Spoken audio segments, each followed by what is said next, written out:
ایک بار پھر آپ کو اس لیے زحمت دی گئی ہے کہ 2 ہفتے قبل جماعت اسلامی گلبہار کے کارکن عتیق الرحمان کے اغوا کے بعد اب اسلامی جمعیت طلبہ کے رکن معاذ فاروقی اور جماعت اسلامی کے کارکن جناب محمد سلیم صاحب کو گلشن حدیث سے اغوا کر لیا گیا ہے۔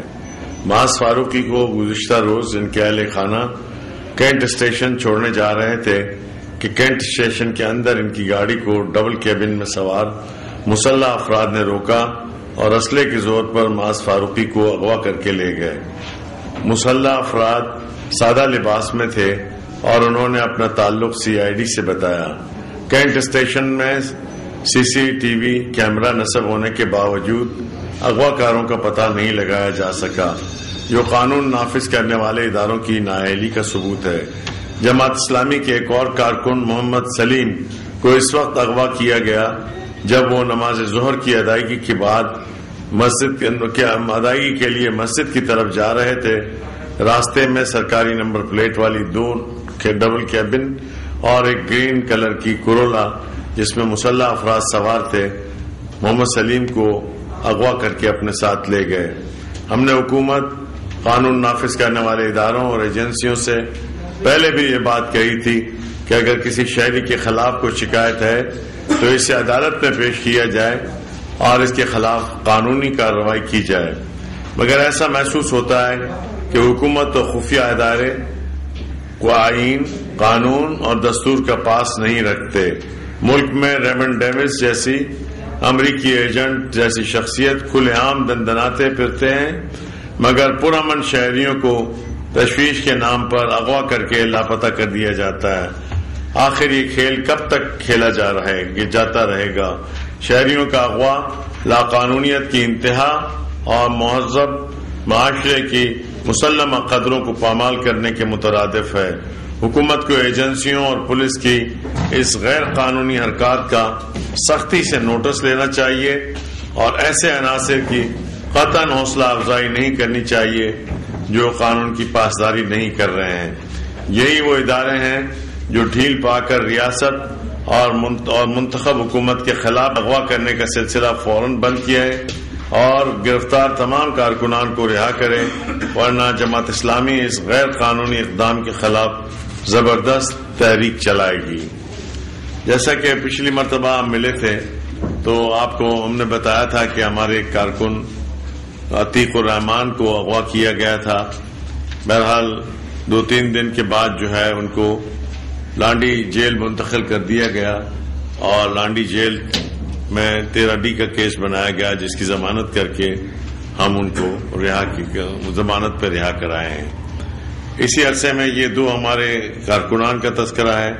اس کے علاوہ شہر بھر میں کوئی ایک درجن کے لگ بھگ اغوا کی کارروائیاں کی گئی ہیں اسی طرح کے پرامن شہریوں کے ساتھ، جس کی ہم مذمت کرتے ہیں اور ہر گھر میں اس کی وجہ سے پریشانی ہے۔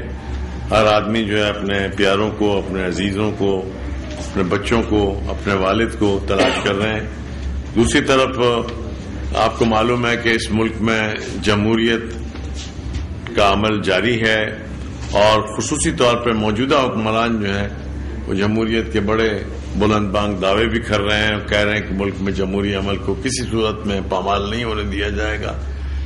میرا بچہ اسلام آباد یونیورسٹی میں زیر تعلیم تھا، بلکہ ابھی ہے، اور وہ عید کے موقع پر اپنے گھر عید منانے کے لیے آیا تھا، لیکن اتفاق ہے کہ وہ 1 ہفتے بعد جب وہ بکنگ کے لیے جا رہا تھا تو پیچھے سے کسی نامعلوم غلام نے ٹکر ماری اور جس کی وجہ سے اس کی جان ٹوٹ گئی، اور وہ 4 مہینے سے میرا بچہ بستر پر تھا اور اس کی یہ عادت تھی کہ اس کو واش روم وغیرہ کرنے کے لیے بہنیں اور ماں لے کے جایا کرتے تھے اور لے کے آیا کرتے تھے۔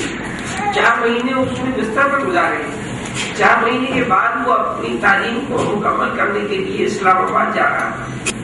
تو تقریباً 5 بجے 18 تاریخ اتوار کا دن تھا، 5 بجے سے وہ غائب ہے اور کوئی ہمیں فون نہیں ہے، کوئی صرف ہم سے فیملی سے یہ کہا گیا کہ یہ آپ فکر نہ کریں، یہ گھر آ جائیں گے تھوڑی دیر کے لیے. تو یہ بھی مطمئن ہو گئی کہ شاید کچھ پوچھ گچھ کر کے یا کوئی ٹرین دے کے چھوڑ دیا جائے گا، لیکن آج 5واں دن ہے اور اس کی کوئی اطلاع نہیں ہے کہ تمام مومنانہ صفات سے آراستہ تھا. اور میں بہت فخر سے یہ بات کہتی ہوں کہ الحمدللہ کہ میرے سارے بچوں میں بہترین مومنانہ صفات اس کے اندر موجود تھی. کسی قسم کی بھی کسی بھی بد اخلاقی کارنوں کے اندر وہ موجود نہیں تھا. اس کو اپنی نماز، اپنے قرآن اور اپنی پڑھائی سے مطلب آتا تھا. جب عید الفطر پہ وہ آیا گھر والوں کے ساتھ اور عید کر کے واپس جا رہا تھا اور جو حادثہ ان کے ساتھ ہوا، میں بہت زیادہ اس بات سے روؤں کہ وہ بچہ 4 مہینے بستر پہ رہا اور جس کا باہر کی دنیا سے کوئی رابطہ نہ رہا اور جس کو اپنی پڑھائی کا اتنی فکر تھی کہ ایک سیمسٹر اس کا ضائع ہو چکا تھا اور بس بار بار پریشان تھا کہ قسمی اب میں جا رہا ہوں کہ ابھی تک کوئی اس پہ ساتھی کا سہارا لے کے چل رہا تھا. اس نے بہت زبردستی اپنے اوپر یہ بھی کیا اور اس کے بعد اس نے بیساکھی کو بھی بتایا اور کہنے لگا کہ نہیں امی دیکھیں میں بالکل ٹھیک ہوں اور بس مجھے واپس جانا ہے، میری پڑھائی کا حرج ہو رہا ہے. میں نے کہا بیٹا جاؤ جلدی اپنی پڑھائی کو بھی کمپلیٹ کرو کہ ابو بھی ریٹائر ہو چکے ہیں اور بہرحال اب تمہیں بہت کچھ کرنا ہے. اور اس دوران بھی جب وہ بستر میں تھا اس وقت بھی اس کے ہاتھوں میں کتابیں نہیں ہوتی تھی اور وہ مسلسل مطالعے میں ہی رہتا تھا. اور وہ بچہ جب اپنی پڑھائی کو کمپلیٹ کرنے کے لیے گھر سے نکلا ہے اور کون سی رفتار تھی اور کون سی ناگہانی کی اس کو ہمارا سمجھنے سے قاصر ہے. لیکن میں حکومت وقت سے ضرور سوال کرتی ہوں کہ جو ہماری ہی ووٹوں پہ دن بنا رہے ہیں اور جن کے ہاتھوں میں زمانے کا اللہ تعالیٰ نے تھما دی ہے، تو جانکاری بن کر آج کس طرح سے تمام الناس کو پریشان کر کے ہم لوگوں نے رکھا ہوا ہے اور ان کے اوپر کوئی پکڑنے والا نہیں ہے، ان کو کوئی دیکھنے والا نہیں ہے. کہ اسٹیشن کے اوپر پولیس موجود تھے، CCTV کیمرے وہاں موجود تھے اور اس کے باوجود ان لوگوں نے کسی قسم کی کوئی کارروائی نہیں کی اور آرام سے سائڈ پہ کھڑے رہے. اور جس وقت ان کو بٹھا کر چلے گئے اور میں بھی بھاگی اور بہن نے بھی جا کے دروازہ پکڑا اور دروازہ پکڑ کے وہ کہہ رہی ہے آپ لوگ کہاں لے کے جا رہے ہیں اور کیوں لے کے جا رہے ہیں. اور انہوں نے اس طرح سے جواب دیا کہ نہیں بس کوئی مسئلہ نہیں، آ جائے گی تھوڑی دیر. اور جب میں نے ڈبل گیلن پہ چڑھنے کی کوشش کی تو گاڑی چلا دی گئی اور بڑی خوشی ہٹ جائے نا سے. اور ہم خواتین الحمدللہ جماعت اسلامی کی ہمیں اپنی معیار کی عزت میں بہت پیاری ہوتی ہے کہ میں نہیں سمجھتی تھی کہ میں شور مچاتی کہ جب تھانے میں رپورٹ درج کروانے گئے تو وہاں پہ SHO نے کہا کہ آپ کی والدہ تھی اور وہ ماں تھی تو اس ماں نے شور کیوں نہیں مچایا، اس نے واویلا کیوں نہیں مچایا. ان بدنصیب مسلمانوں کو یہ نہیں پتا کہ مسلمان عورتوں کی اپنی کوئی عزت ہوتی ہے. اور میرے شور مچانے سے کیا ہوتا کہ جب پولیس والے وہاں پہ کھڑے تھے اور انہوں نے اس وقت کوئی کارروائی نہیں کی وہاں.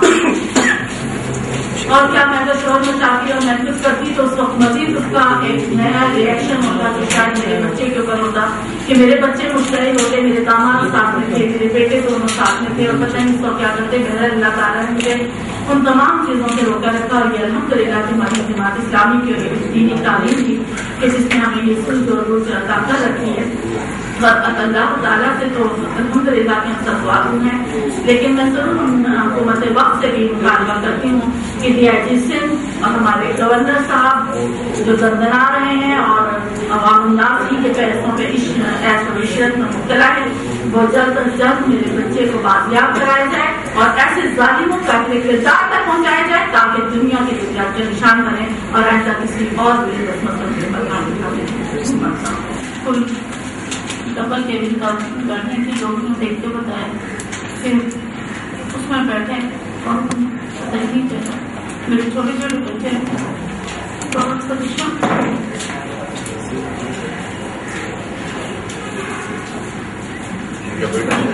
وہ نماز پڑھنے گئے تھے ابھی تک گھر نہیں آئے.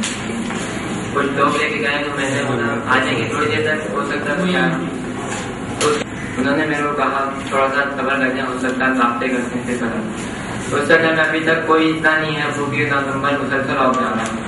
اور جماعت اسلامی کے ساتھ آج پریس کانفرنس یہ میری حکومت سے اپیل ہے کہ جو بھی لوگ لے کے گئے ہیں، جو بھی ڈبل کے دن گاڑیاں ہیں ان سے یہ کہ میرے ابو کو جلد سے جلد واپسی دینا اور ہمارا کوئی نہیں.